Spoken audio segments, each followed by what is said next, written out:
Hello friends welcome to all of you देखो Odisha subordinate staff selection commission तरफ आपंकर जो आरआई एआरआई आईसीडीएस सुपरवाइजर और अमीन जो कंबाइंड एग्जाम होबार था तार मैंडेटरी एडमिशन एडमिट कार्ड बर्तमान आसी जाइए देखो ये अच्छी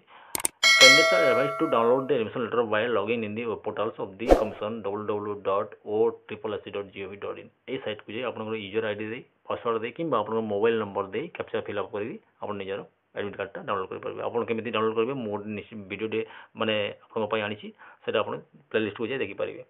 तापर देखंतु date venue timing centre details ई सब गुडा को आपन एडमिट कार्ड रे प्रोवाइड कर दिएबो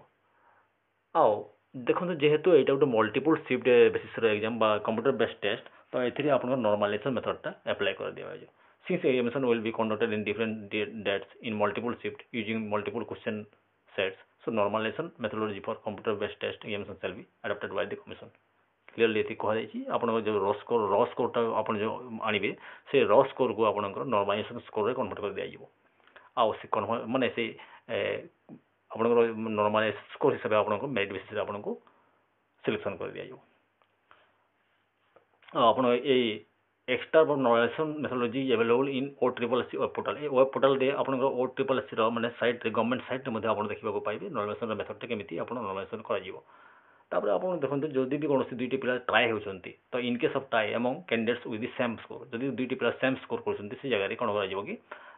माने the candidate having laser negative marks shall be placed above in माने जार नेगेटिव मार्क कम थी जे कम नेगेटिव मार्क अटेंड कर तो ताको प्रायोरिटी दिया माने आपण माने जदि एग्जाम देछन्ते देखिकी आपण गैस क्वेश्चन को करबा चेष्टा करेंगे जदि आपण बेसी नेगेटिव मार्किंग आसुची ताले आपण माने रैंक रे टाई केस रे माने तले रही जिवे सो if there is again a tie among some candidates having equal negative marks, then the candidate elder in age will be placed above others on the basis of their date of birth. ଆଉ ଅନ୍ୟ କେସ୍ରେ ପୁଣି ଯଦି ମାନେ ତା ପରେ ମଧ୍ୟ ଯଦି ମାନେ ସମାନ ହେଲେ ଟାଇ ହେଲେ ତାହେଲେ ଆପଣଙ୍କର ଓଲ୍ଡର ବେସିସ୍ରେ ଏଜ୍ ବେସିସ୍ରେ ଆପଣଙ୍କୁ ମାନେ ସିଲେକ୍ସନ୍ କରିଦିଆଯିବ ଆଉ ଦେଖନ୍ତୁ ପ୍ରତ୍ୟେକ ଡିଷ୍ଟ୍ରିକ୍ଟରେ ଆମର ଏକ୍ଜାମଟା ହେବ ଆଉ ପ୍ରତ୍ୟେକ ଯେଉଁ ଡିଷ୍ଟ୍ରିକ୍ଟର ପିଲା ଯେଉଁ ଡିଷ୍ଟ୍ରିକ୍ଟରେ ଆପ୍ଲାଏ କରିছে ସେ ଡିଷ୍ଟ୍ରିକ୍ଟରେ ତାଙ୍କର ମାନେ ଏକ୍ଜାମ ସେଣ୍ଟରଟା ହେବ ଆଉ କୌଣସି କାରଣ ଯଦି ବି but due to inadequate infrastructure capacity of examination कौन भी माने एग्जामिनेशन सेंटर कैपेसिटी अभाव कौन कारण जदि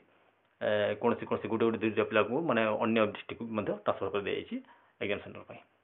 तापर आप पीडब्ल्यूडी कैंडिडेट मो हैविंग एक्स्ट्रा माने टाइम भी दी per hour 20 minutes extra time दी जाऊँगी आउ जो नॉर्मलाइज स्कोरटा आप जो र स्कोर आणवे से र स्कोर को जो नॉर्मलाइजेशन स्कोर रे कन्वर्ट कर दिया